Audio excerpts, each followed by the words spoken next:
Y ese fin de los tiempos representa en la mentalidad hebrea, en varios pasajes de la literatura hebrea, el fin de la deuda. Es decir, desde la mentalidad hebrea y desde la literatura hebrea, lo que se concibe es que el pueblo hebreo o la descendencia de Abraham fue puesta en este mundo para ser los testigos y también los artífices de la liberación de la humanidad de las deudas. Del karma, ¿no? O sea, el karma. Es decir, que dependiendo cómo esté tu estado mental, tu forma de percibir la realidad, cuando tú ves esos textos, eso te comunica tu realidad, cómo está tu conciencia. Entonces, esta es la gran diferencia entre leer un texto en castellano y leer un texto en hebreo o en arameo. Cuando lees en hebreo, te obliga a mirarte a ti. Se funciona como si fuera un espejo. El hebreo dice ese nombre, Yud Hei Vav, y dice que Moisés le fue revelado, aunque ya existía el nombre. Y cuando vas bien a ver qué es lo que significa la respiración. La letra Yud suena como la inspiración, y luego viene la letra Hei, que suena como hey, yeah. ¿Sí? Y luego viene la letra Vav, que suena Esa es toda tu respiración. Yeah. O sea, ese es el aliento y ese es el nombre que dice Moisés que es el nombre de la divinidad. Y ese nombre lo pronuncia cualquier ser humano cuando nace. Es la primera palabra que dice, y en el momento de su muerte también. Que hay otros que dicen que no, que se dice Jehová, y otros dicen no, que se dice Yahvé, y otros dicen que no, que se dice Yahuwah, pero todo eso son especulaciones de las sectas.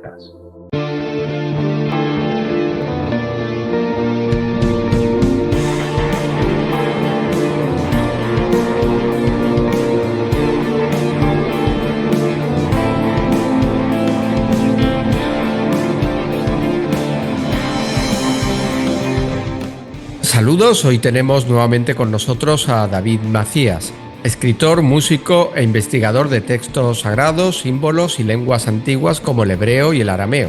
David ha desarrollado una interpretación única de escritos antiguos a través de la telepatía y los sueños que le han llevado a descubrir que las traducciones actuales no coinciden con la naturaleza de su mensaje. Bienvenido nuevamente, David, ¿qué tal estás? Hola, buenas tardes, Juan, a ti y a toda tu audiencia. Gracias por invitarme nuevamente, qué especial esta comunicación. Es un honor para nosotros. David, me gustaría entrar de lleno ya en el tema, porque creo que es algo apasionante, ¿no? Alguien que ha estudiado los textos sagrados desde su origen, o sea, con la lengua original. Entiendo que se recoge mucho más datos y más aún cuando has tenido esas experiencias, ¿no? De telepatía y demás que te han llevado a tener un conocimiento superior sobre esto. ¿Cuál es la importancia del lenguaje antiguo y cómo crees que su significado se ha transformado o perdido con el tiempo? Bueno, sabes que esa respuesta la encontré también en un texto antiguo, que es una parábola para nosotros, que es una muy famosa historia sobre la Torre de Babel. Eso lo has escuchado, ¿no? La palabra Sí. Babel es el origen de la palabra Babilonia, Babilón en inglés, y en español Babilonia. Esa palabra Babel es muy interesante porque cuando la miras en la palabra original, representa muchas cosas. Cuando ves los símbolos que componen esa palabra. Ahorita, si quieres, podemos hablar un poco de eso, pero antes de contarte lo que significa como de hacer un acercamiento a los posibles significados, porque el problema que yo encontré después de leer el original es que es muy difícil de traducir, o yo ahorita puedo decir, es imposible de traducir. Lo que sí se puede hacer es darle una interpretación, pero traducir como tal no es posible. Y es porque ahí mismo lo dice, en ese mito o esa historia de la Torre de Babel, cuenta que hubo una época en la que la humanidad hablaba un solo lenguaje. Así empieza contando. Toda la humanidad hablaba una sola lengua y se entendían. Hasta que a alguien se le ocurrió crear una torre, parece ser porque tenían miedo de que volviera a ocurrir otro diluvio, y entonces querían hacer una torre que en caso de que se inundara toda la tierra, ellos quedaran por encima de la inundación. Algo parecido a lo que han estado hablando hoy en día Elon Musk y otras personas que quieren tener un transbordador espacial para estar en la estratosfera en caso de que aquí se desate alguna catástrofe.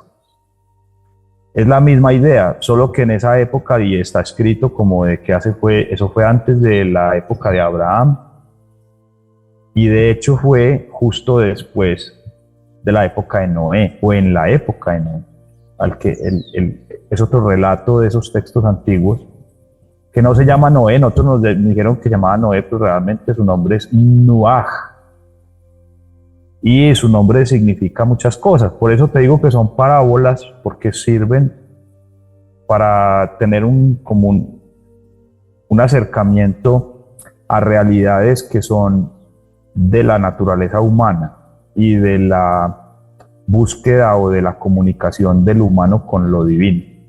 Eso es como para lo que fueron hechas esas escrituras.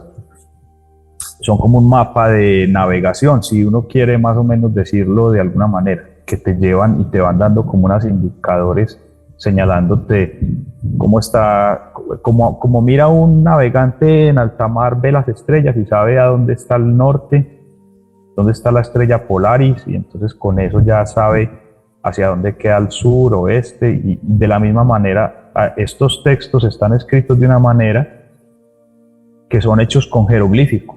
Cada letra es un dibujo, pero no solo representa ese dibujo, sino que además tiene un sonido asociado. Entonces está en un mismo símbolo, está el dibujo, que ya tiene toda una cantidad de imágenes asociadas a él. Además está el sonido, y también dicen ellos, los sabios antiguos, que cada letra es un número, o tiene un peso, tiene un valor numérico.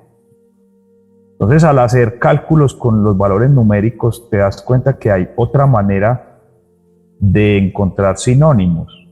Es una manera matemática de que si una palabra tiene el mismo peso que otra, significa que matemáticamente están asociadas, representan lo mismo, o una extensión del mismo tema.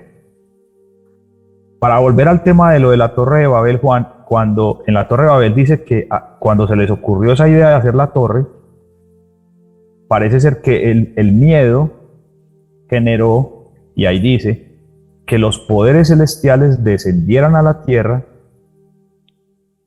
y confundieran el lenguaje. Yo siempre me había preguntado, pero ¿cómo van a confundir el lenguaje si todo el mundo habla igual, habla lo mismo? ¿Qué hay que hacer para confundir el lenguaje? O sea, ¿cómo se puede hacer eso? Y al mirar las letras hebreas y hacer el alefato o el alfabeto hebreo, que realmente le llaman alefato, tiene 22 consonantes, ¿sí? Cuando hacemos el mismo estudio del castellano, por ejemplo, siempre nos han dicho que tiene 28 o 27 letras, porque ya se quitó la che, ¿cierto? La che era una letra también. Ahora son 26 sin la che. Hubo una época en la que eran 27, porque la che se consideraba una letra, y luego la Real Academia Española dice que ya no más en los diccionarios de ahora ya no aparece la Che como letra, sino que aparece dentro de la C con H, son las palabras que se forman con C. Entonces son 26, pero de esas 26, 5 de ellas son vocales. A, E, I, O y U. ¿Sí? Y esas 5 vocales, si le restas, quedamos entonces, de 26 quedamos con 21. Es decir, hay una letra que no tiene, si lo equiparas con el hebreo, pero aún más, porque el hebreo tiene una letra que representa 3 del castellano. Entonces tendrías que restarle otras 3 que tiene de más. El castellano las diferencia, pero en el hebreo es una misma letra. Entonces finalmente, cuando vas a hacer a mirar bien, letra por letra, resulta que el castellano tiene 4 letras menos que el hebreo, 4 consonantes menos. Y alguien podría decir, pero ¿y eso qué importa? Pues es otra lengua diferente. Bueno, lo que importa es que las palabras que se escriben con esas 4 letras son las palabras que cuando las vamos a traducir al castellano no encontramos un término correcto y nos toca hablar de otra manera. Nos toca hacer una interpretación, nos toca hacer una aproximación. Entonces, esas 4 letras que el hebreo conserva y que el castellano ya no tiene, son Ayin, que representa el conocimiento, la Shin, que representa la capacidad de transformar las cosas, representa la chispa, que transforma y que da vida. También la letra Het, que representa la protección de la vida, representa como una muralla que protege tu vida. Y otra que no tiene el castellano es la letra Tit, que representa una vasija de barro. Pero una vasija de barro es una metáfora para hablar del ser humano en estos textos, ¿entiendes? Entonces, si vamos a mirar ya de entrada, esas 4 letras que representan eso tan importante, parece ser, esta es mi conclusión, que en esa historia nos cuentan que se perdieron esas letras. Como se perdieron esas letras, la humanidad empezó a hablar de esos términos ya sin entender lo que realmente significa. Por ejemplo, si tú unes la letra Shin y la letra Ayin, se produce un código que se dice Shah, un verbo. Se dice Shah. Shin Ay, Shah. Esto es lo que traducen o lo interpretan como el verbo salvar. De ahí viene la palabra salvar, de Shah. Si tú miras lo que dicen los jeroglíficos es la capacidad de transformar las cosas, la chispa que enciende y que transforma o también destruye, dependiendo. Y Ayin representa el ojo, que representa el conocimiento, representa la forma como ves las cosas. Entonces, el concepto salvar en hebreo, la raíz, lo que te dice, y en arameo también, porque esa palabra también es arameo, salvar significa transformar la forma como tú ves las cosas. Eso es salvar. Una transmutación, un cambio, o una chispa que le pones al conocimiento, al ojo, a la forma de ver las cosas. Incluso podría ser transformar a través de la autoobservación. Correcto, porque cuando ya hablas de la letra Ayin, que es un ojo, se escribe de una manera que es como un río que tiene 2 fuentes. Tiene un río que se comunica y se bifurca, o 2 ríos que se encuentran. ¿Sí? Entonces, ya analizar el dibujo, el jeroglífico, también te arroja más información acerca del concepto. Pero cuando tú ves la forma como tú ves la vida, es, es la manera como luego lo verbalizas, lo hablas. Y así es como experimentas la realidad. Esa es.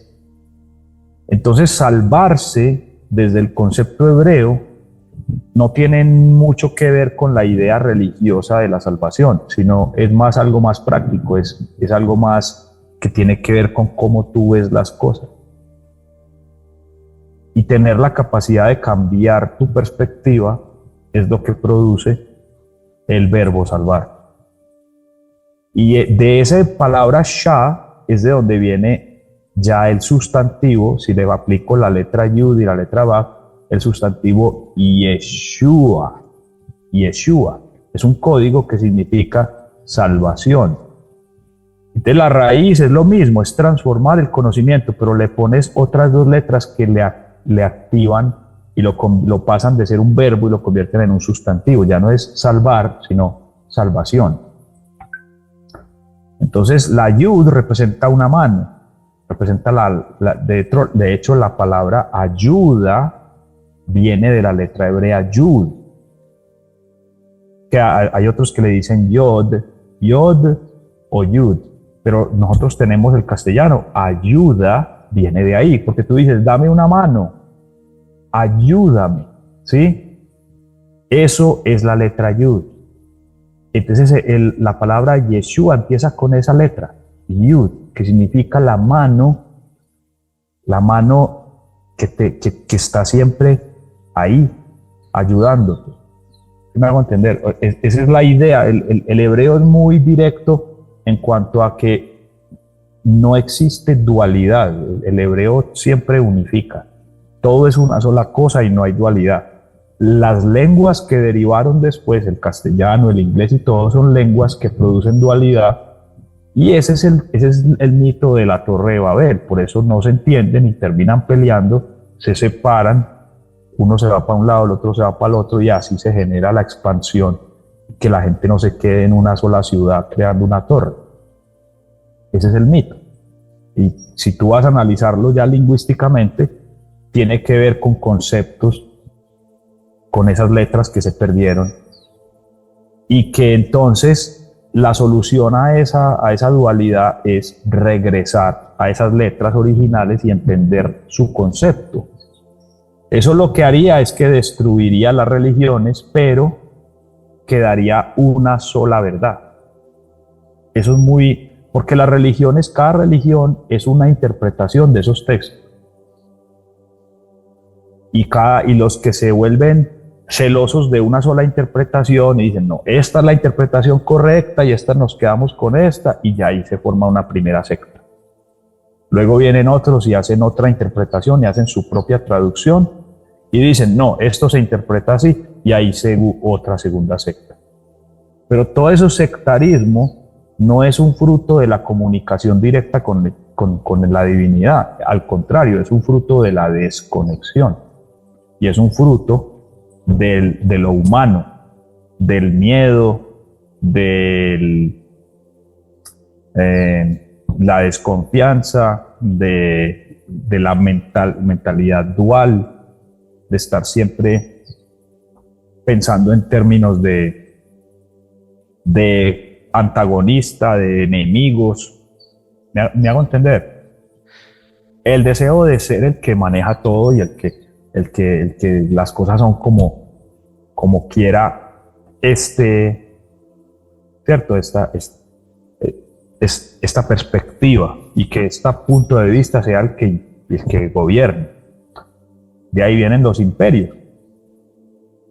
Lo contrario a eso sería abrir las letras, enseñárselas a la humanidad y que cada uno interprete desde los textos originales lo que quiera interpretar, lo que le sirva para su vida de ahí, sin el ánimo de crear una nueva interpretación única y universal, ¿cierto? Que de ahí es de donde viene el concepto de católico, de los emperadores que quisieron hacer una única verdad, y entonces de ahí sale el dogma, y entonces lo que diga esta persona porque tiene esta ropa y tiene este anillo. Entonces, si él lo dice, entonces esa es la verdad, y el que diga lo contrario, entonces lo tienen que llevar pues desaparecerlo, incinerarlo, como nos contaron que se hizo en otro tiempo, ¿cierto? No lo vimos, pero nos contaron. Entonces, ese es el tema. Si tú te pones a mirar en ese mito o en esa historia sobre la Torre de Babel, queda también como una esperanza de que entonces algún día se iba a regresar a esa unidad de una sola lengua y toda la humanidad entendiendo el lenguaje único. Entonces yo te puedo decir que mi conclusión es que el hebreo y el arameo, que son el mismo lenguaje como hermanos, porque son el mismo alfabeto completo, esos dos alfabetos o alefatos son el original, son la lengua más próxima al humano, a la experiencia humana. Por ejemplo, el nombre más conocido que está ahí en las escrituras en hebreo, que se escribe con 3 letras, Yud, Hei y Vav, ¿sí? Obviamente que en las religiones, las sectas, cada uno dice que tiene la verdadera interpretación de cómo se pronuncia y pelean por eso, y entonces hay otros diciendo que no, que es que ese en realidad ni siquiera es el creador, sino que ese es un enemigo del creador, ¿sí? Pero en realidad en las escrituras hebreas el creador no tiene ningún enemigo, es imposible. No puede tener nadie que sea superior, ni siquiera igual, porque es una fuente de donde salió todo y es luz pura, y de ahí no hay nadie que se le pueda ni siquiera igualar. Todo le sirve a él, todo fue creado por él y todo funciona como él quiere. Eso es una perspectiva difícil de asimilar cuando uno se nutre de las noticias del mundo, de la especulación, de lo que hablan en la calle, de la mayoría de personas en modo de víctima, que es una forma muy fácil de controlar, hacer que la persona se sienta que es una víctima y que viva como una víctima, y así es como muy fácil le controlas la opinión, lo usas como una persona para que hable eso todo el tiempo y genere esa situación. Entonces, lo que te estoy contando es que el hebreo dice ese nombre, Yud Hei Vav, y dice que Moisés le fue revelado, aunque ya existía el nombre. Y cuando vas bien a ver qué es lo que significa, significa la respiración. La letra Yud suena como la inspiración, y luego viene la letra Hei, que suena como hey, hey, yeah, ¿sí? Y luego viene la letra Vav, que suena Entonces, toda tu respiración, yeah, o sea, ese es el aliento y ese es el nombre que dice Moisés que es el nombre de la divinidad, y ese nombre lo pronuncia cualquier ser humano cuando nace. Es la primera palabra que dice, y en el momento de su muerte también, y en un momento de peligro, en un momento difícil, lo primero que hace es una inhalación, y esa es la pronunciación de ese nombre. Y en un momento de gozo, de dicha, la gente de forma espontánea dice ¡Yahoo! Y está en todos los lenguajes. Es algo que es natural del ser, eso sale solo. Y ese es el nombre de la divinidad que está ahí. Que hay otros que dicen que no, que se dice Jehová, y otros dicen no, que se dice Yahvé, y otros dicen que no, que se dice Yahuwah. Pero todo eso son especulaciones de las sectas, porque en realidad ese lenguaje es lo original de cómo el ser humano se manifiesta, la vida del ser humano en este mundo, en esta tierra. Eso, saber eso, por ejemplo, es muy liberador. Te permite tener una perspectiva como un momentico. O sea, ya solo eso, por ejemplo, de entrada, pero todos los textos hebreos es eso. Casi que en dibujos te están mostrando los procesos humanos. Entonces, ¿por qué la respiración es el nombre divino? Porque ese es el aliento que sostiene a toda la creación, animales y humanos por igual.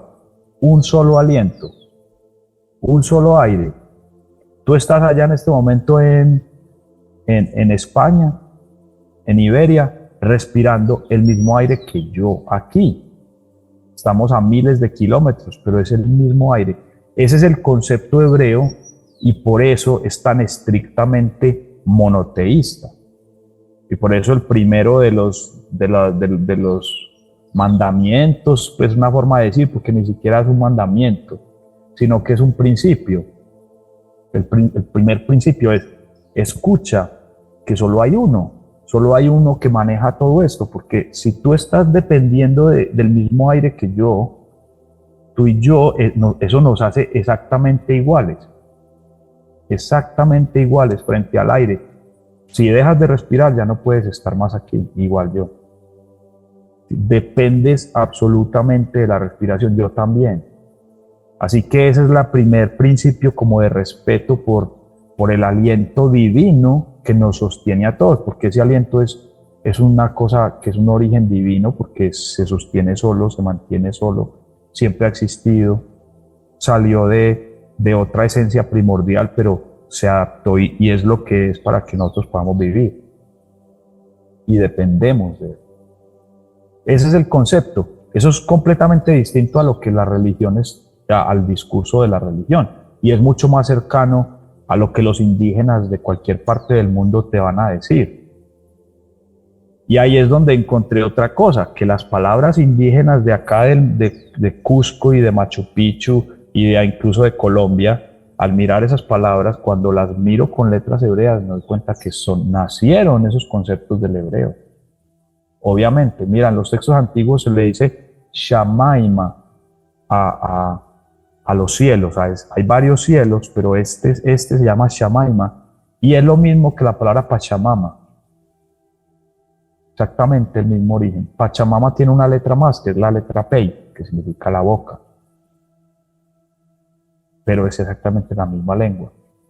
La palabra color, ¿tú crees que es castellano? Si tú te vas al diccionario, color, ¿de dónde viene la palabra color? El castellano perdió eso.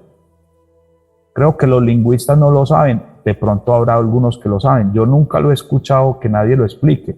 Lo descubrí al entender el hebreo. Color en hebreo significa la voz de la luz. Or es luz y kol es la voz o el tono.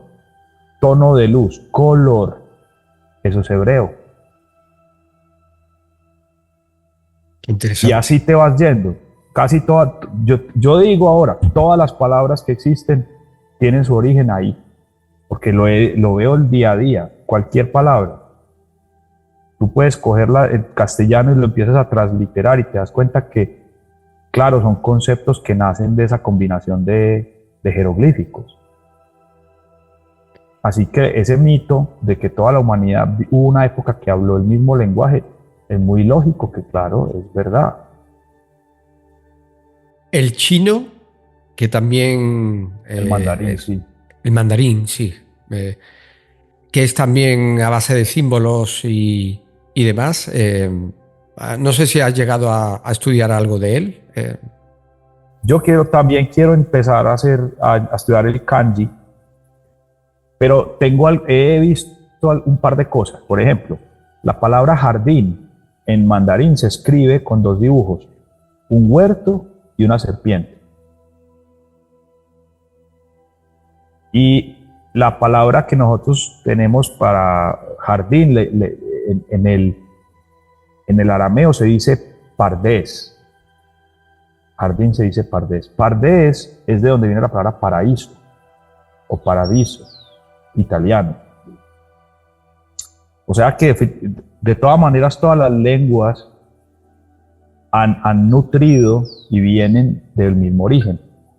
El mandarín, ¿de dónde iba a sacar que el jardín se escribe con un huerto y una serpiente?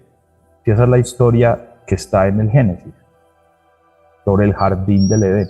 En hebreo se escribe Gan Eden y se escribe con 5 letras, que son Gimel Nun, Gimel representa la capacidad de multiplicar, de crear, la capacidad de trabajar. Se escribe con un pie. Es decir, si tú tienes pies, te puedes mover, puedes hacer cosas, puedes pararte. Entonces la letra Gimel, de hecho, cuando un niño ya es capaz de caminar por sí mismo, se le llama un Gamul. Es la misma palabra, la misma letra como tal, solo con otras vocales, pero es Gimel, Gamul. De hecho, hay otra que se llama el Golem, que dicen que hay una historia, como una leyenda, que se puede crear un ser a través de la palabra que te proteja. Es decir, que tú puedes crear un ángel que te protege con palabras. Y los antiguos hebreos, a través de meditaciones y pronunciando letras en cierto orden y ciertas cosas, decían que lograban crear un golem de la misma palabra. Solo que cambia el orden de la letra. Ya no es Gimel, Mem, Lamed. Ya no son esas tres, sino al revés. Gimel, Lamed, Mem, Gilam, Gamul. Cambia el orden, pero de acuerdo al libro de Abraham, el Sefer Yetzirah, una de las técnicas de meditación que eleva el estado de conciencia es permutar las letras y mirar todas las palabras que se forman con los mismos jeroglíficos. Al cambiarle el orden, te aporta más derivaciones del mismo concepto. O sea, que esa es la pureza que mantiene esa lengua, que las letras forman conceptos que no se mezclan con las otras letras. O sea, si estoy usando solamente estas tres letras, puedo permutar todo lo que quiera esas letras, y todo lo que derive de esa combinación de jeroglíficos tiene que ver y hace sentido. Son otros aspectos de lo mismo. ¿Sí me hago entender? Entonces, para volver a Gan Eden se escribe Gimel, que es la capacidad de crear, la capacidad de producir, la capacidad de dar, de recibir. Luego sigue la letra Nun, que representa una serpiente, una semilla. Y mira el hebreo como es de preciso. La palabra semilla y la palabra serpiente, o la letra que representa la serpiente y representa la semilla, es exactamente la misma letra. Y tú pudieras decir, pero la serpiente no tiene una connotación negativa. Bueno, la connotación negativa se la das tú, porque en realidad la serpiente es una manifestación de cómo es la vida. Y si miras una semilla, hoy en día podemos ver con microscopio que el espermatozoide es una serpiente. Es una pequeña serpiente que nada, o un pez, una serpiente, que va y fecunda un huevo. Y de ahí viene el humano. Así que el humano tiene su origen en el reptil. A esto sería que, ¿quién fue el que diseñó toda esta creación donde el reptil tiene su lugar y el humano de alguna manera comparte con el reptil ciertas características y no se pueden evitar, son inevitables? Mientras que existen personas diciendo que el reptil es el enemigo y hay que estar a todo lo que es enemigo se le llama de manera como reptil. Aquí a los políticos que son corruptos le llaman lagarto. Y hay leyendas de caimanes que se comieron niños, el hombre caimán.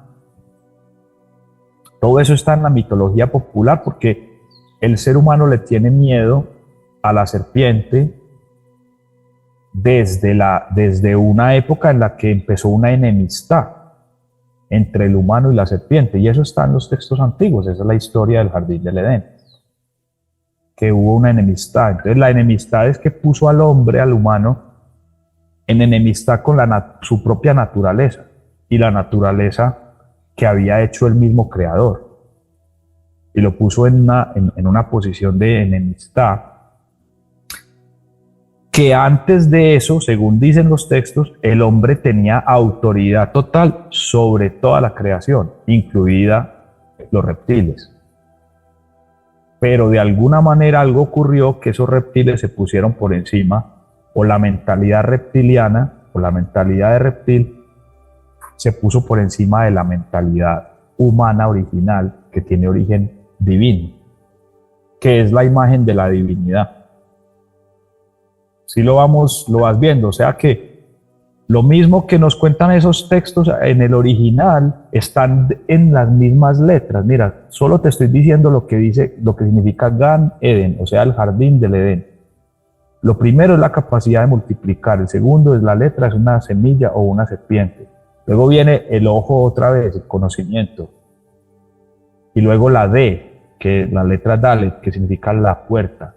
Y luego otra Nun, que es otra vez otra semilla, otra serpiente. Es decir, Gan Eden se escribe pie, serpiente, ojo, conocimiento, puerta, serpiente. Si lo vas viendo, lo que te dice depende de tu interpretación, porque son jeroglíficos. Tú puedes interpretar eso como el lugar donde se siembra y salen las semillas y hay conocimiento, y es un portal por donde viene el conocimiento. O tú puedes interpretar eso como el lugar donde es rico la naturaleza de la serpiente y el conocimiento entra a través de ahí, de la semilla o de la serpiente. Es decir, que dependiendo cómo esté tu estado mental, tu forma de percibir la realidad, cuando tú ves esos textos, eso te comunica tu realidad, cómo está tu conciencia. Entonces, esta es la gran diferencia entre leer un texto en castellano y leer un texto en hebreo o en arameo. Cuando lees en hebreo, te obliga a mirarte a ti, se funciona como si fuera un espejo. Mientras que al leer en castellano te obliga a mirar hacia otra parte, hacia un imaginario, a crear una imagen mental. Esto lo que te genera, como te manda tantas imágenes mentales, te genera la necesidad de ver tu propia conciencia cómo está. Por ejemplo, la palabra prójimo en hebreo se escribe con un código, 2 letras, Resh y Ayin, cabeza y ojo. ¿Sí? Pero exactamente ese mismo código, esas 2 letras, forman la palabra el mal, lo que la gente conoce como el mal. Eso significa que prójimo y mal tienen la misma raíz en hebreo. Y además la palabra pastor se le agrega una hey y ya se vuelve, o una yud y se vuelve roí o roé, y es pastor, un pastor de un rebaño. Y claro, yo meditando en eso, yo la otra vez pensaba, pero ¿por qué? ¿Qué tiene que ver? Claro, si tú te pones bien a pensar, ¿cómo es que un pastor pastorea los animales? De alguna manera tiene que ser como el malo para ellos.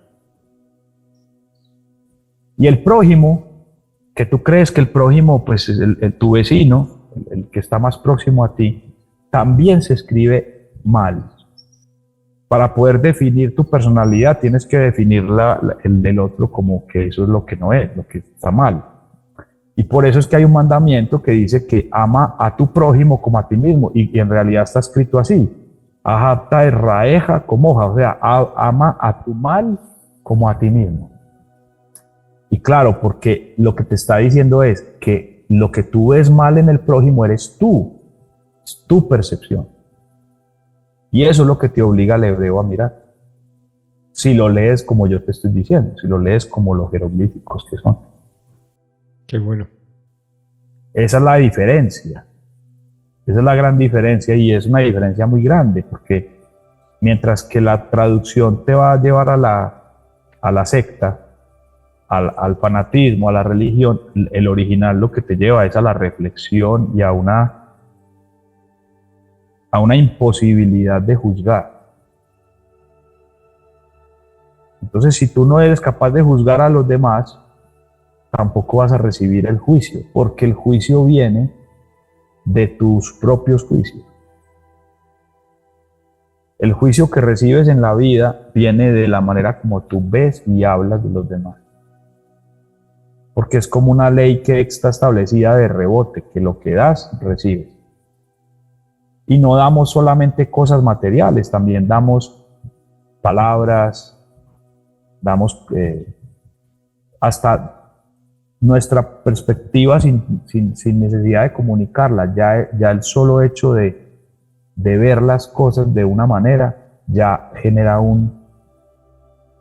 según los de la física cuántica, ya modifica la realidad. Y hay unos experimentos científicos que parece que prueban que eso es verdad, que son la sustentación de esa idea. David, y hiciste un diccionario, ¿no? Basado en todas tus experiencias. Bueno, lo primero que hice para poder acercarme como a esto fue coger letra por letra y empezar a escribir. Listo, la letra Aleph, todo lo que significa, lo que representa como número, como dibujo, como jeroglífico, el sonido. Entonces, todo un análisis de eso, empecé a copiar todo lo que yo lograba intuir, lo que me llegaba como inspirar, lo que me inspiraba. O sea, fui un diccionario de una manera muy creativa. Yo soy muy creativo porque soy músico y me gusta componer música todo el tiempo y escribir, trabajo talleres de escritura creativa. Así que ese diccionario era un diario más o menos de lectura muy abierto, en el que yo me permitía pues hacer asociaciones libres de lo que me inspiraba meditar en cada letra, una letra por letra. Primero lo hice así, las 22 letras, una por una, el dibujo antiguo paleolítico, el dibujo moderno, meditando por qué cambió la forma, por qué le añadieron más significados, pues de dónde los habrán sacado. Todas esas preguntas me las hacía. Luego hice un segundo diccionario que ya es la combinación de parejas. O sea, la Aleph con la Bet, la Aleph con la Gimel, la Aleph con la... O sea, cada una con cada una de las demás, los conceptos posibles que pudieran derivar de ahí. Sí, por ejemplo, Aleph con Bet se pronuncia Ab, ¿sí?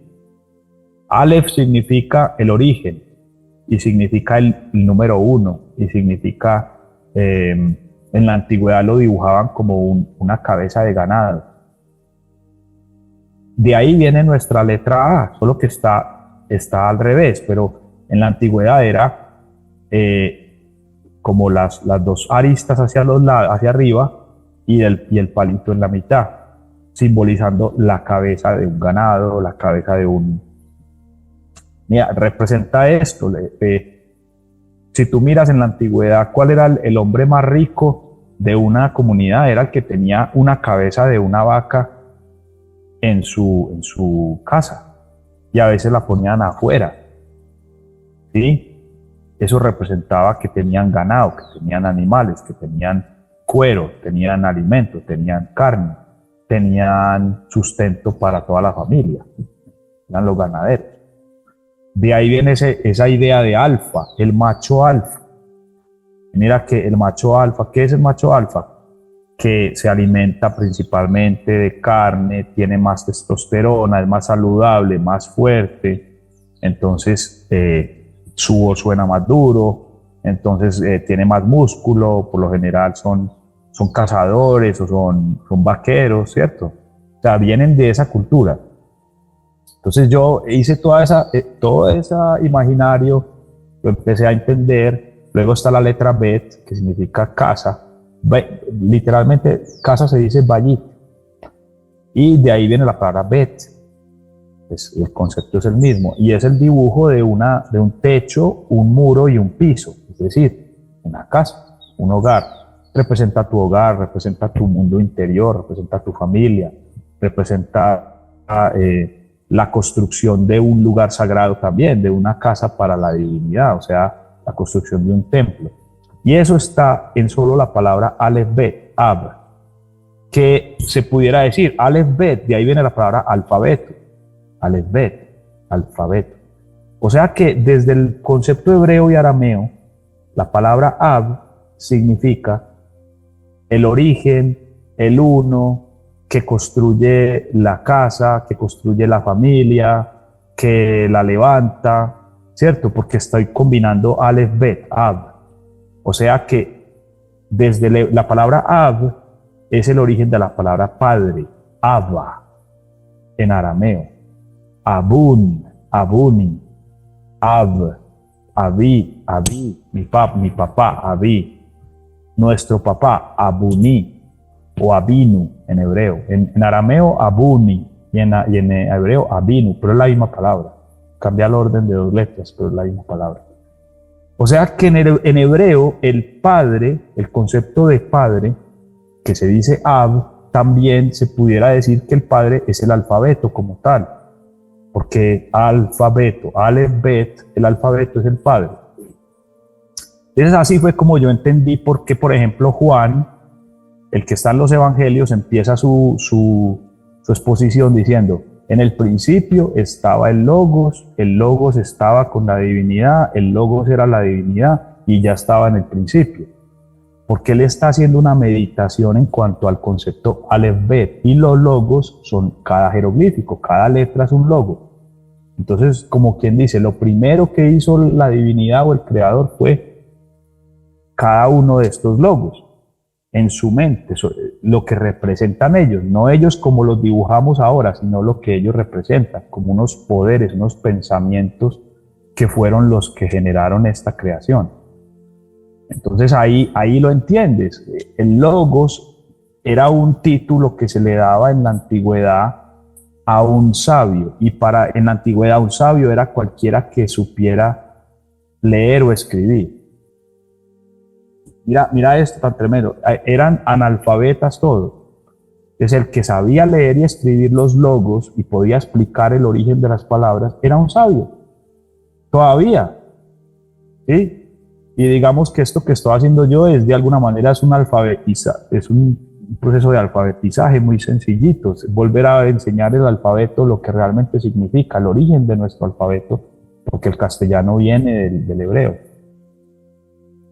querámoslo o no, y el mandarín también, y el sánscrito también. Todo tiene su origen en un mismo lenguaje original. Entonces la investigación que desarrollé, que eso fue lo que hice el tiempo de pandemia, dedicarme a meditar y fue como un año sabático para mí, hacer esos diccionarios y empezar a ver código por código. Ya luego me fui a leer los textos hebreos como tal, cuando ya tenía los diccionarios. Y entonces ahí cada concepto me di cuenta que como estaba traducido, más o menos decía una idea similar a lo que trataba de comunicar el escritor, pero que había muchísimo más que no se podía traducir, que nos demoraríamos varias entrevistas solamente descifrando un solo poema, porque son poemas que tienen encriptados varios conceptos del mismo lenguaje, de lo que revela el propio lenguaje.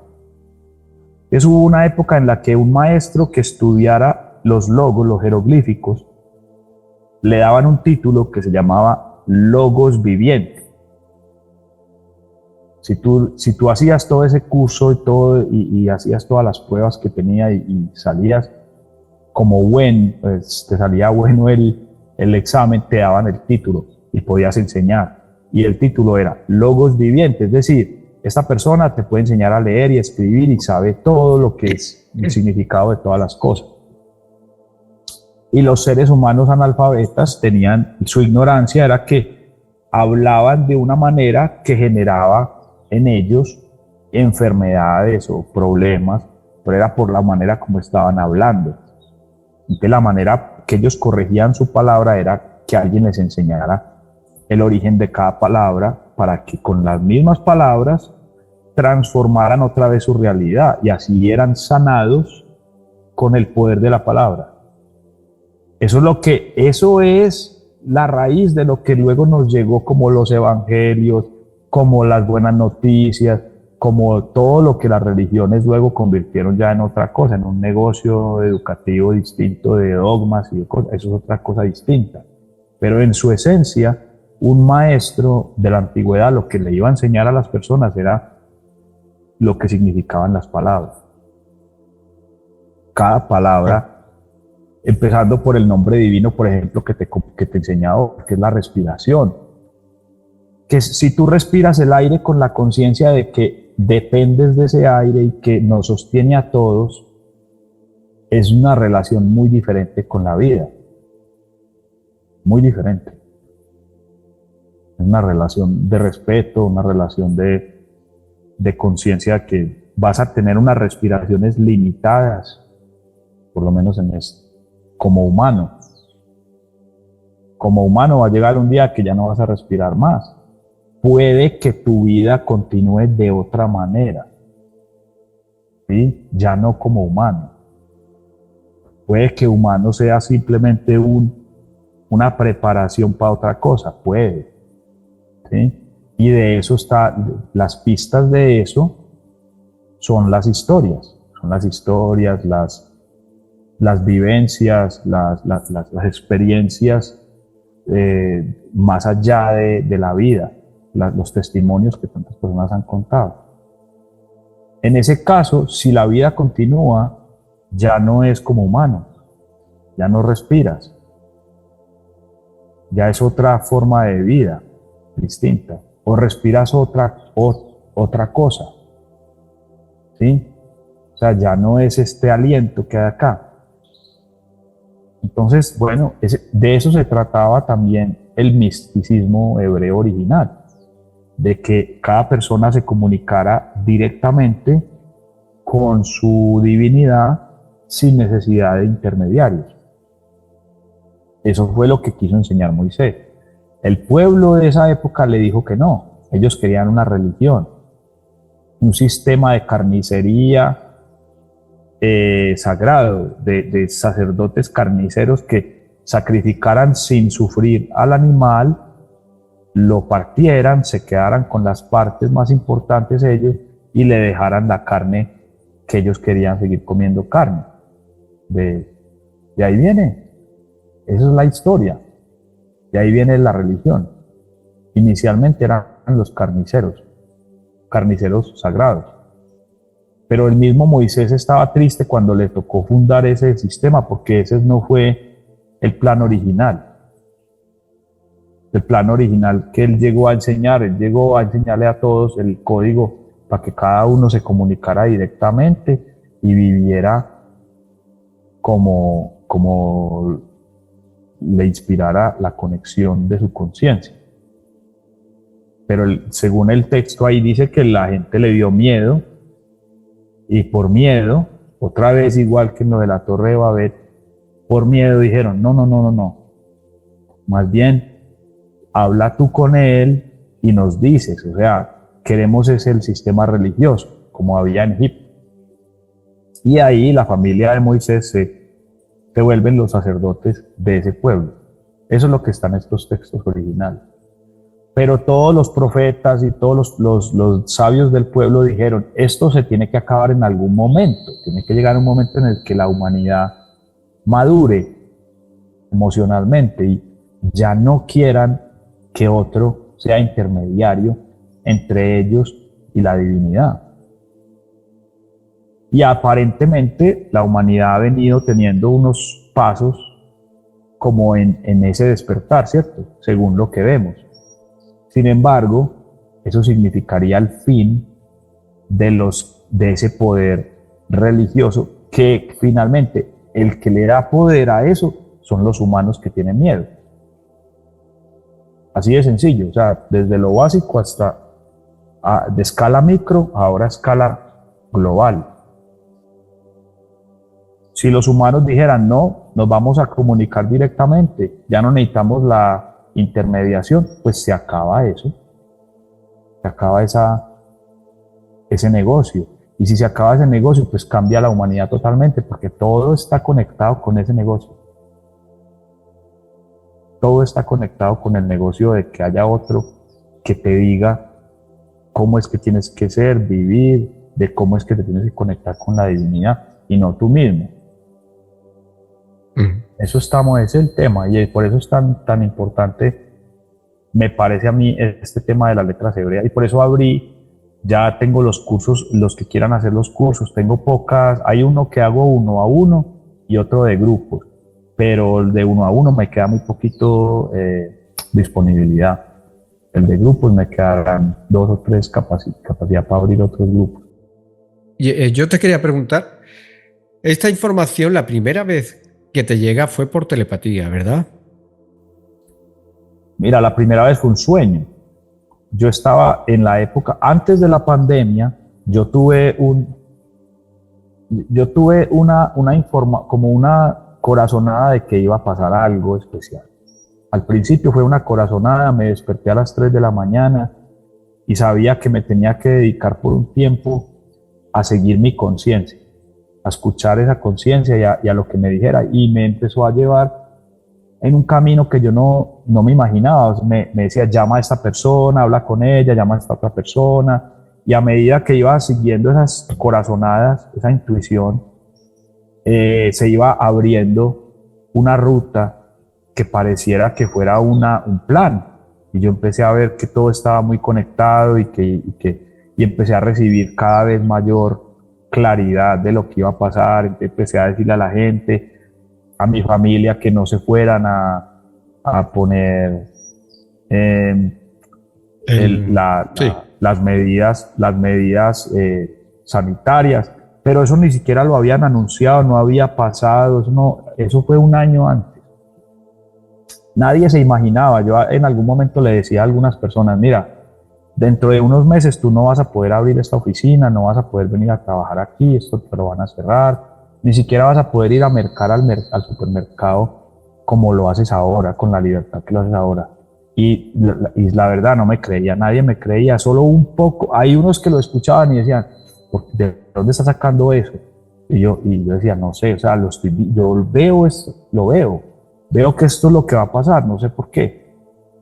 Y eso empezó así, como una intuición, y hay testigos, amigos que me acompañaron en ese proceso todo el tiempo.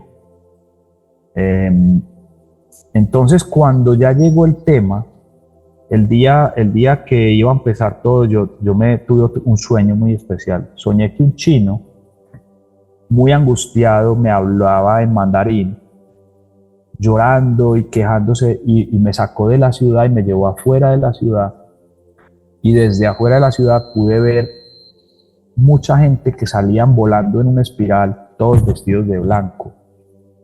Y él lloraba y angustiado me mostraba todo esto. Yo me desperté y yo le dije a mi esposa, me acuerdo que le dije, tuve un sueño de esos que son vívidos, que no parece un sueño, sino que parece que lo hubiera vivido tal cual. Y mira, es un chino, me dijo esto y esto y esto, yo creo que algo va a pasar. Eso que hemos venido hablando tiene que ver con la China.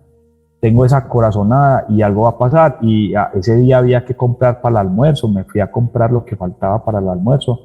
Cuando estaba en la fila del supermercado del barrio, ahí vino la noticia. En Wuhan esta mañana pasó esto y esto, y están diciendo que tanta, y yo de inmediato yo supe, esto es lo que yo le he venido diciendo a tanta gente, ya empezó, y empezó en la China. Eso no demora en venir hasta acá, o sea que tenemos máximo tenemos 2 semanas para salir de acá. Y le dije a mi mujer, mira, ¿viste la noticia que están mostrando de la China? Eso ya empezó, nos tenemos que ir a vivir al campo ya. De ahí, todo ese año me la pasé dedicado a estudiar música, dedicado a escribir, y tuve unos sueños en los que venía por la mañana una estrella, como la estrella de 6 puntas, como si fuera una nave, y venía volando y se posaba sobre mi cama. Yo la veía ahí, de color como brillante como el sol, y veía letras también, letras hebreas ahí. Y yo decía, yo tengo que aprender hebreo, ¿yo qué hago? Y yo me había inscrito para estudiar hebreo en una universidad, pero por alguna razón como que no tomaba la decisión de empezar el curso, de hacerla. Algo me decía, no lo hagas, no lo hagas, no lo hagas. Yo, bueno, listo, todavía no. Y hasta me becaron, ya las últimas notas era, te vamos a dar beca de tanto, vas a pagar solamente no sé qué para que te inscribas a estudiar. Y nada, nunca lo hice, solamente yo dije, bueno, mientras lo hago, voy a hacer este diccionario para que cuando empiece a estudiar ya esté adelantado. Y así me fui yendo, hice el primer diccionario, luego hice el segundo, y ya con el segundo ya podía leer los textos, ya leía de corrido, ya entendí cómo funcionaba el idioma, ya me di cuenta de el uso que tenían porque igual es muy lógico, pues es lógico, o sea, los prefijos y los sufijos son, pues la letra bet que te dije que significa la casa, representa el interior, y como prefijo significa en, dentro de, o sea, si le aplicas a una palabra la letra bet, significa dentro de eso. Oye, David, ¿y has descubierto algún texto antiguo relacionado con el momento que vivimos ahora la humanidad? Y si es así, ¿cuál sería el mensaje? Yo creo que todos estos textos se aplican a este momento que se está viviendo, porque ellos hablan de lo humano, y lo humano siempre es una cosa cíclica que se repite de una manera y de otra manera y de otra manera, pero los principios son los mismos, porque es como un fractal que se vuelve a formar de lo mismo, y vuelve y se arma otra vez lo mismo. Entonces cualquier texto aplica. Sin embargo, en la época de la pandemia, de los primeros textos que volví a leer, ya no la traducción sino su original, fue el texto de Daniel. El texto de Daniel es muy interesante por varias razones. Daniel era un sabio hebreo que le tocó ser secuestrado o tomado como prisionero de guerra por el rey Nabucodonosor, que era el rey de Babilonia, de Babel. Y ahorita podemos terminar hablando de lo que significa Babel. Y Daniel fue llevado allá y lo pusieron a prueba. Él estaba muy joven y tenía otros 2 discípulos que él les enseñaba, realmente eran discípulos de él. Entonces allá en Babilonia le cambiaron el nombre y le pusieron Baal Tzazar, que eso es acadio, que significa, Baal significa el Señor, como el Señor de la casa. Un señor de una casa se llama un Baal.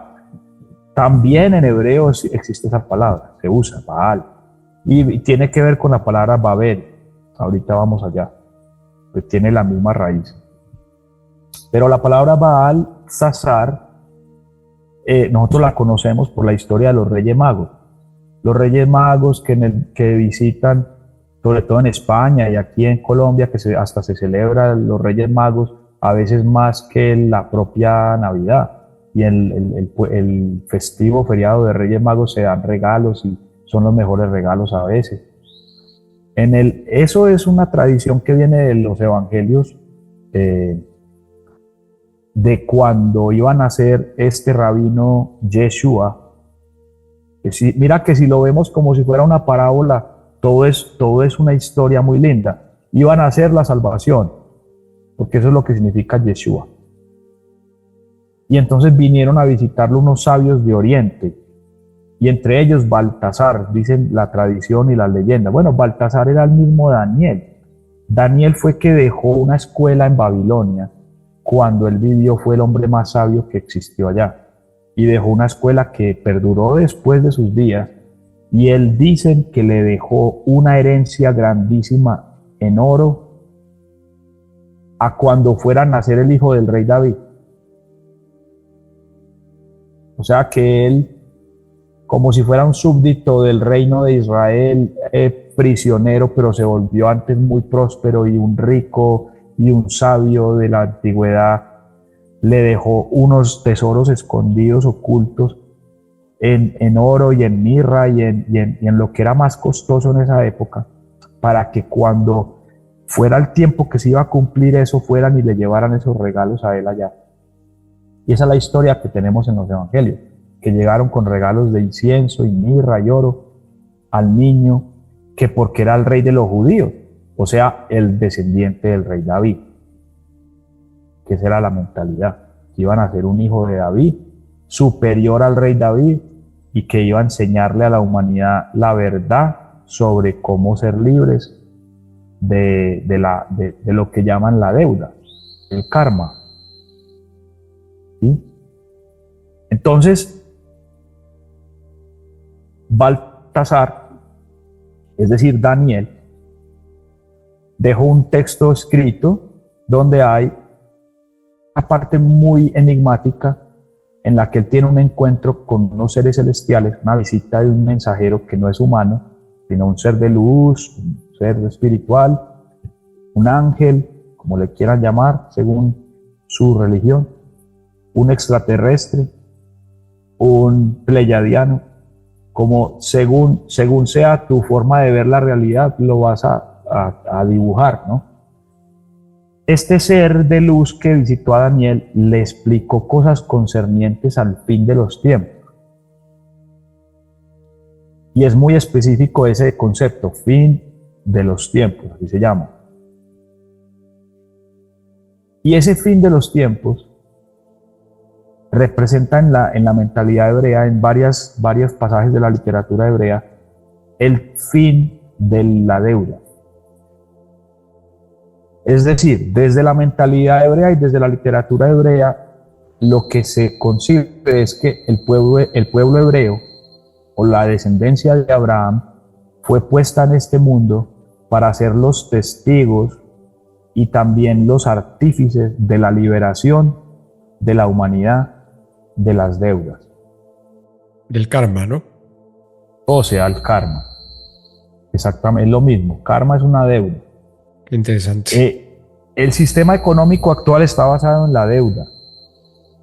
Y cuando tú naces, te inscriben en el Vaticano y tu inscripción en el Vaticano representa $2 millones, algo así, no me acuerdo la cifra.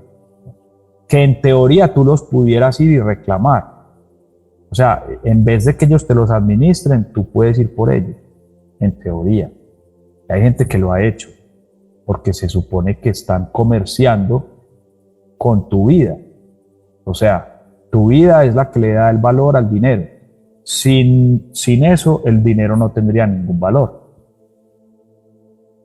O sea que el valor del dinero está sustentado en vidas humanas. ¿Sí? Y para que el dinero tenga valor, tiene que haber gente pobre.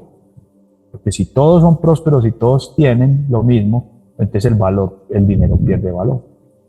Claro. Entonces se tiene que crear gente muy rica, que sean ricos y otros pobres para que genere el contraste y eso le dé valor al dinero y haya gente dispuesta a esclavizarse por dinero. Así funciona ese sistema. Es un sistema basado en el karma, en la deuda. ¿Quién es el que está dispuesto a esclavizarse por el dinero? Pues el que tiene una conciencia de que está en deuda, de que debe, de que le debe algo a alguien, de que cometió algún error. Tiene que trabajar súper duro porque tiene que pagar ese error que trabajó. Porque si tú no tienes ningún error cometido, si tienes la cuenta en ceros, eres un hijo de la divinidad, pues entonces no tendrías por qué estar trabajando por sostenerte, porque todo lo tendrías que tener. Si los pájaros no trabajan y tienen todo, ¿por qué tienes que trabajar tú? Y eso está en los evangelios igualito. Eso es lo que les decía el maestro a los discípulos. No se preocupen por lo que van a comer ni nada. Miren, los pájaros no trabajan. ¿Por qué no trabajan los pájaros? Un poco más allá. ¿Y por qué tú sí trabajas? Tú sí trabajas porque estás dentro de un sistema económico que está basado en la deuda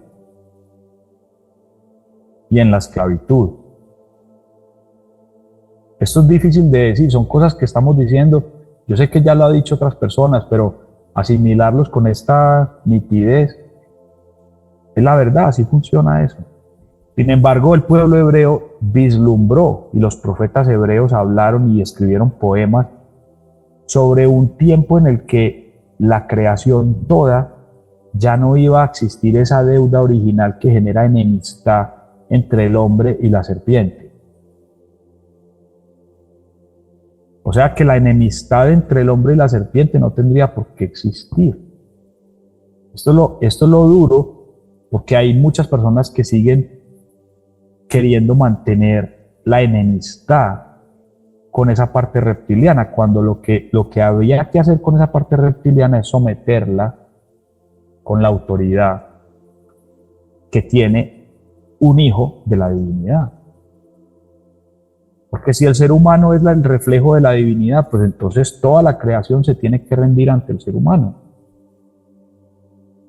incluida los reptilianos, sean de las Pléyades o del mundo que se quieran inventar, o del inframundo, de donde sea que sea, se tiene que someter al hijo de la divinidad, porque es que la divinidad es el creador de todo lo que existe, y si el ser humano es hijo de esa divinidad, es el representante de esa divinidad, ante el ser humano se tienen que rendir.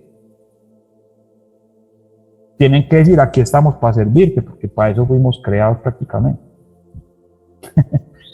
Entonces, ese es el concepto, ese es el cambio de paradigma, ese es el despertar de la conciencia de la persona que transforma todo, porque dejas de ser una víctima de esta creación y ya te conviertes en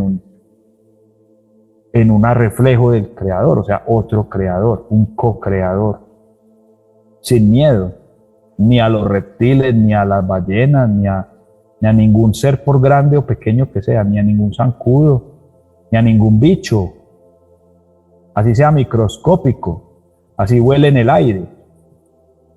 Por eso los salmos están llenos de todos esos textos, que dice el Salmo 91, dice, el que está al abrigo del Altísimo y del Omnipotente, no le da miedo de ninguna mortandad que huele en el día, o sea, de ninguna plaga, de ningún bicho, de ningún virus. ¿Por qué le va a dar miedo de un virus si el virus es una creación del Omnipotente y yo soy el reflejo del Omnipotente? El virus, ¿por qué me va a tener que hacer dar miedo a mí? No tiene sentido. O sea, esa es la diferencia entre la mentalidad de hijo y la mentalidad de esclavo, la mentalidad de un víctima. Es la mentalidad de víctima, es el Adán, el hombre que está destituido de esa gloria del reino. Cuando el humano está destituido de eso, entonces es un esclavo que fue engañado por la serpiente.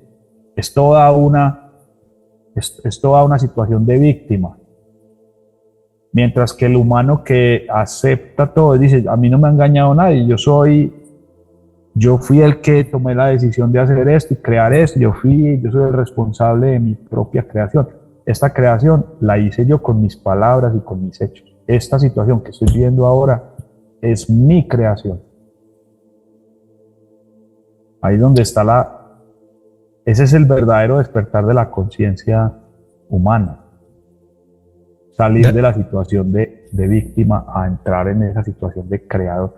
Y eso te lo permite las letras hebreas, cambiar el juego, ya no ser el que otro le diga lo que significa las cosas, sino directamente leyendo la creación de forma directa. Eso es lo que significa misticismo, que tiene unas connotaciones negativas desde el punto de vista de la religión. Los religiosos nunca han querido a los místicos, aunque son sus héroes. Después los convierten en sus ídolos y los veneran y les prenden velas y todo, pero cuando están vivos son sus enemigos, porque claro, el místico siempre va a decir, es que no necesitamos intermediarios, ¿usted qué está haciendo aquí? ¿Por qué no se pone más bien a sembrar la tierra? Algo así, se me va a entender, ese es el tema. Entonces, me dediqué a leer el profeta Daniel en el original. Y de ahí me di cuenta que había un concepto del fin de los tiempos que estaba asociado a una ley que está en la Torá de Moisés. que es la ley de los jubileos.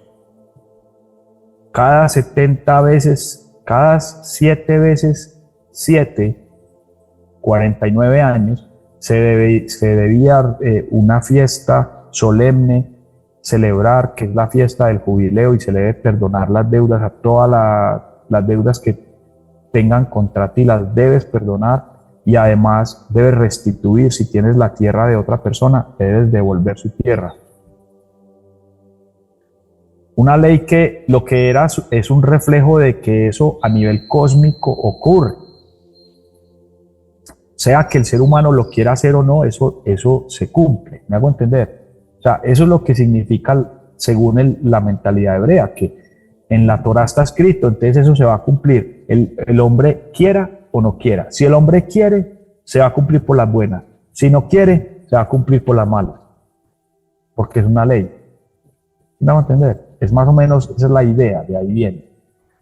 Entonces, lo que yo me puse a investigar fue cuándo se cumplía ese tiempo, o sea, cuándo eran esos tiempos, cuánto habían sido establecidos esos tiempos, y si había literatura que dijera por cuánto tiempo fue establecido que existiera la deuda. Si eso había, yo me hice esas preguntas. Y me di cuenta que sí existía un libro, precisamente hebreo, que se llama el libro de los jubileos. Está traducido, pero también está en el original hebreo. Pues un libro encontrado en el Qumran recientemente. No tenía acceso libre como ahora. Ahora tiene acceso libre, cualquier persona lo puede tener. En este libro de los jubileos está escrito que se fue establecido 70 veces 7, o sea, 70 jubileos para que Israel manifestara el reino del cielo en la tierra, que era el plan original. Y el reino del cielo en la tierra significa que nadie es pobre, que la serpiente ya no es enemiga, porque los profetas escribieron, los bebés jugarán con las serpientes en la cueva del áspid. Esa es la visión que ellos escribieron, eso lo escribió el profeta Yeshayahu, o sea, que llaman Isaías, pero él se llamaba Yeshayahu, que significa la salvación de Yahu, o la salvación del aliento divino. Eso me ha sonado a Gesara Anesara, ¿no? El Entonces fin de la deuda. Ajá, correcto. Entonces vamos al tema de Gesara Anesara. John F. Kennedy se dio cuenta en su época que la Reserva Federal era una estafa y lo quería demostrar legalmente y públicamente para que se resarciera. Y es lo mismo que estamos hablando, o sea, el valor del dinero está basado en la deuda, en el karma. O sea que es un poco más profundo, no es tanto que estas personas imprimen el billete que ellos les dan valor y ya, no, es algo más profundo, es que tú le das valor a ese billete, tú eres el que le está dando valor, porque si tú no le dieras valor a ese billete, esa gente pueden imprimir los que quieran, pero para ti serían como los billetes de Monopoly. Y si tú vas a pagar con billetes de Monopoly a la tienda de la esquina, te dicen, chaval, pásame la peseta, estas son de juguete. Pero si, imagínate si los billetes oficiales la gente ya no le diera valor y dijera, no, eso ya no vale, esos billetes de Monopoly, eso es de un jueguito de unas familias que lo imprimen allá, es un jueguito de ellos verán que se queden con su dinero, que se queden con el billete que ellos imprimen. Pero el problema es que tú y yo le seguimos dando el valor a esos billetes.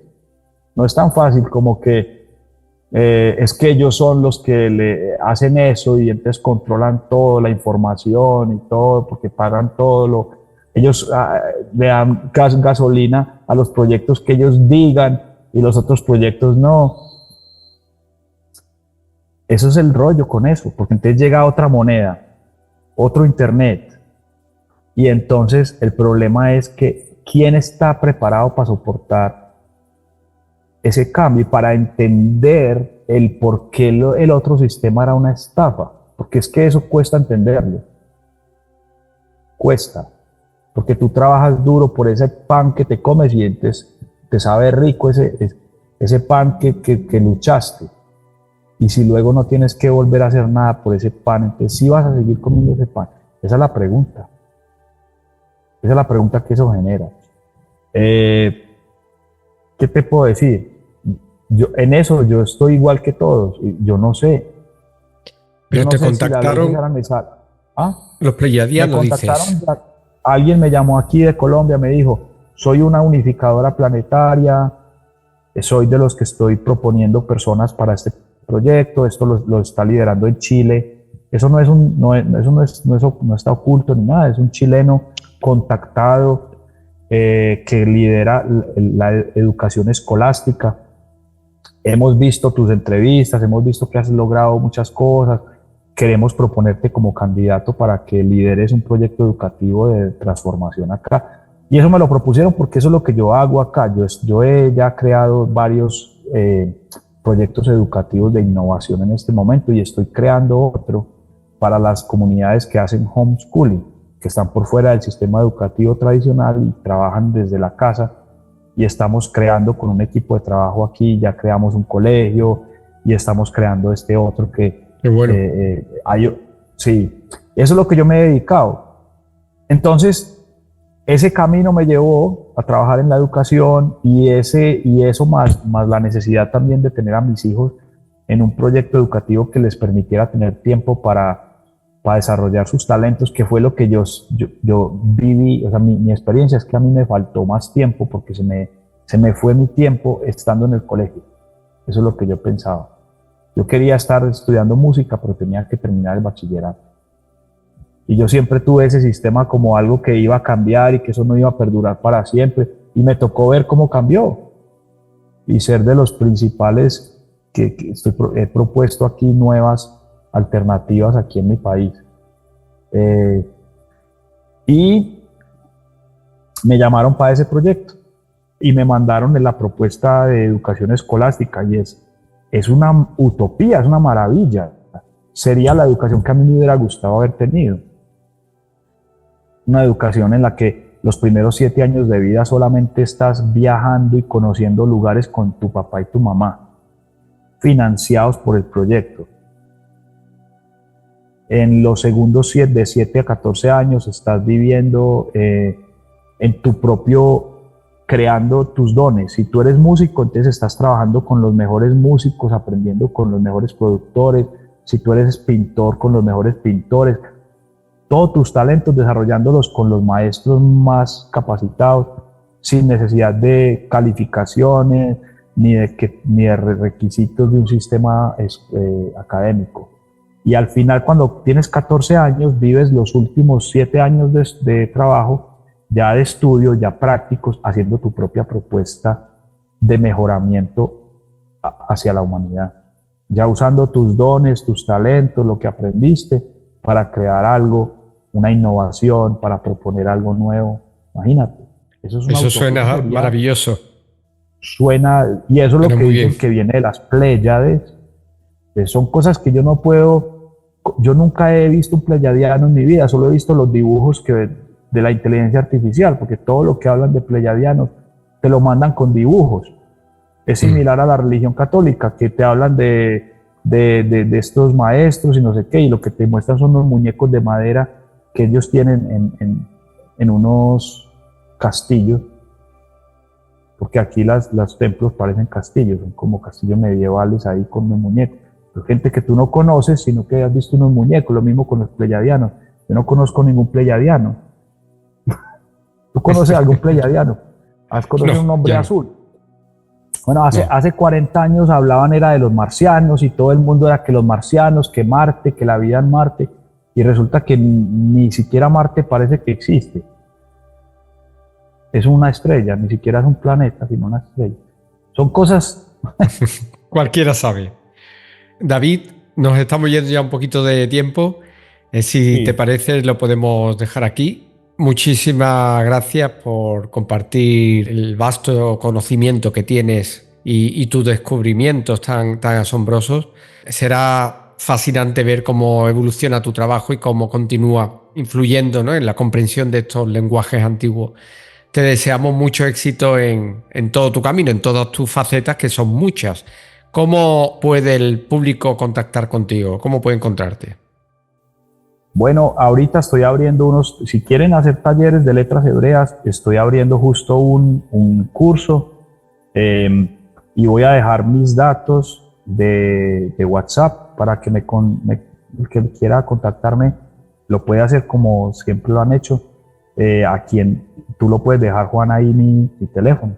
Sí, en la descripción del vídeo lo ponemos. La descripción. Y cualquier cosa, si están interesados en conversar solamente, también podemos conversar o en alguno de los talleres, son bienvenidos. Y muchas gracias por la invitación también, Juan. Y por los deseos, también te deseo lo mejor en tus proyectos, hombre. Pues y muchas gracias. Lo que te pueda servir, me comentas a la orden, Juan. Listo. Muchas gracias y ojalá llegue ese fin de la deuda y a todos nos vaya maravillosamente bien y cambie el paradigma, ¿no? que tenemos. En cuanto a lo del fin de la deuda, no llegamos a lo que ya he contado en otras entrevistas, que según las cuentas de la pregunta que me hiciste, según las cuentas que hicimos, daba que este año, el 2025 en septiembre, que eso da como para la fecha del 28 de septiembre, y ahora estamos en marzo, abril, mayo, junio, julio, en 5 meses de hoy, que es la entrevista, sería el fin de esos tiempos que le comunicaron al profeta Daniel. Vale aclarar aquí, que te quede por si de pronto. Si las cuentas están bien, yo no estoy diciendo que así sea, yo me basé como en los arqueólogos y lo que la más aceptada ahorita cuenta desde que Josué entró con Israel en la tierra prometida y empezó las batallas de Jericó y las batallas y las guerras, que desde ahí hasta ahora no han parado las guerras ahí, en esa tierra, y en la época del rey David y después, y en los romanos, y todo eso ahí no ha terminado, eso es lo mismo, y a hoy sigue el conflicto ahí mismo. Y la paz de ese sitio allá, según las historias hebreas, marca el comienzo de ese fin. Una vez ya no haya guerra allá y ya haya paz, la gente pueda retornar a vivir allá, cada uno se va a acordar dónde es que tiene su casa, su tierra, según su familia, van a poder ir allá y establecerse, y eso va a generar que toda la humanidad esté en paz y que ya de ahí para adelante ya no hay deuda. Ese es uno de los indicadores. Ese es uno de los indicadores. Muy interesante, muy interesante. Pues estaremos muy pendientes de ese evento. Muchísimas gracias nuevamente, David. Y a vosotros, gracias por acompañarnos. Regálanos un like si te pareció interesante el contenido. Comparte para que este mensaje llegue a muchas almas. Y nos vemos en el próximo programa. Hasta pronto. Hasta pronto, shalom. Shalom.